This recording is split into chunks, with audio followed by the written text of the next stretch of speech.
The police asked me why I waited 3 days to report it. They wanted to know why I kept listening to. I still don't have a good answer.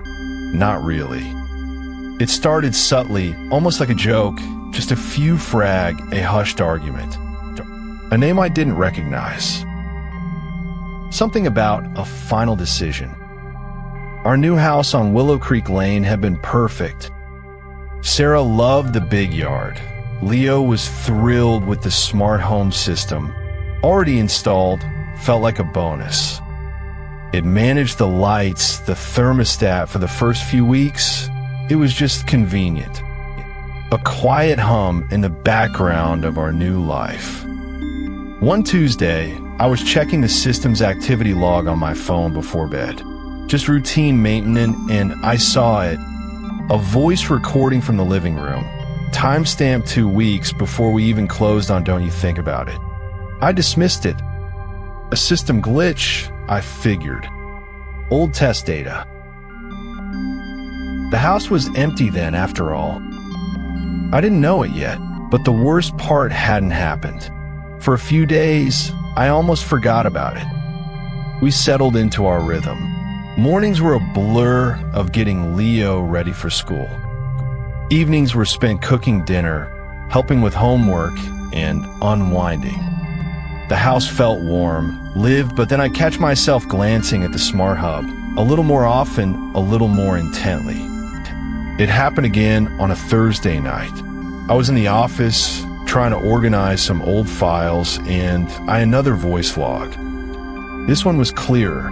A woman's voice, soft and pleading. Please, just listen. The timestamp was impossible. A month BF, it wasn't a glitch. It was a recording. I try to be rational. Maybe the previous owners, the Millers, had left their system active. And if that made sense, didn't it? A simple oversight. I even drafted an email to the real estate agent, asking about the system's history.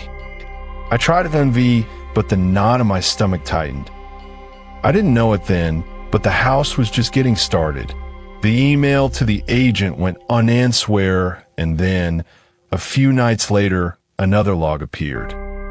This one wasn't just a voice. It was a clear, distinct sound. The creak of the floorboards in the upstairs hallway. Our floorboard, the same ones I just walked on. And a male voice, closer this time, whispered, "She's still here." Sarah and Leo were asleep, their breathing soft, and even from their rooms.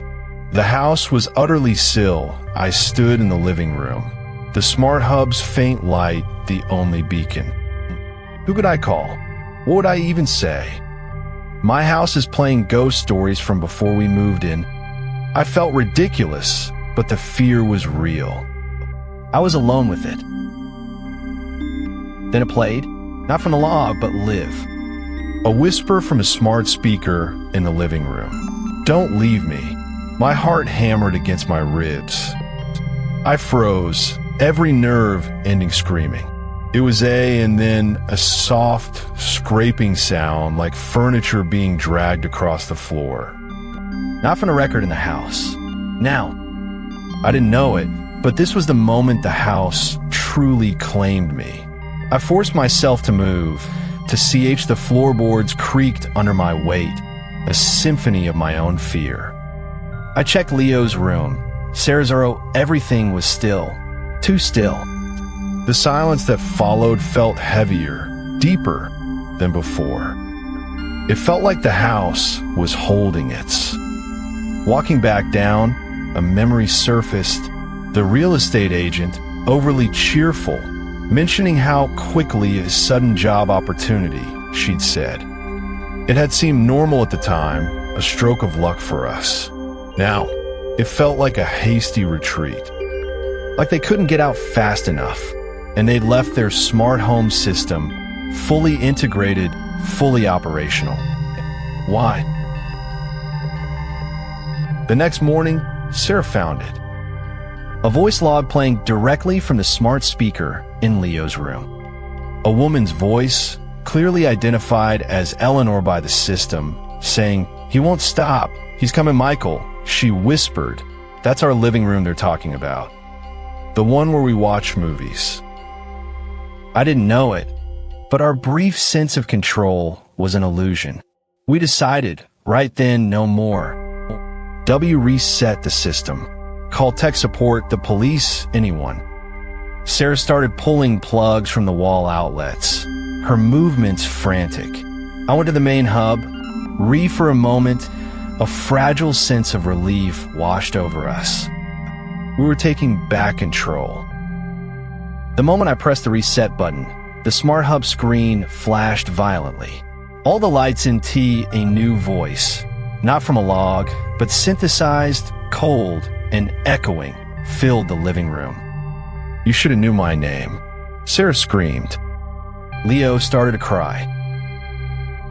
The house wasn't letting go. The front door, which Sarah had just tried to open, clicked shut and locked itself. "You are not Leo," we ran to the back door, but the deadbolt slid into place with an ominous thud. The windows fogged, we were trapped. The house was alive, and it was holding us captive. Leo was sobbing uncontrollably. I didn't know it, but the house didn't want to hurt us. It wanted us to listen.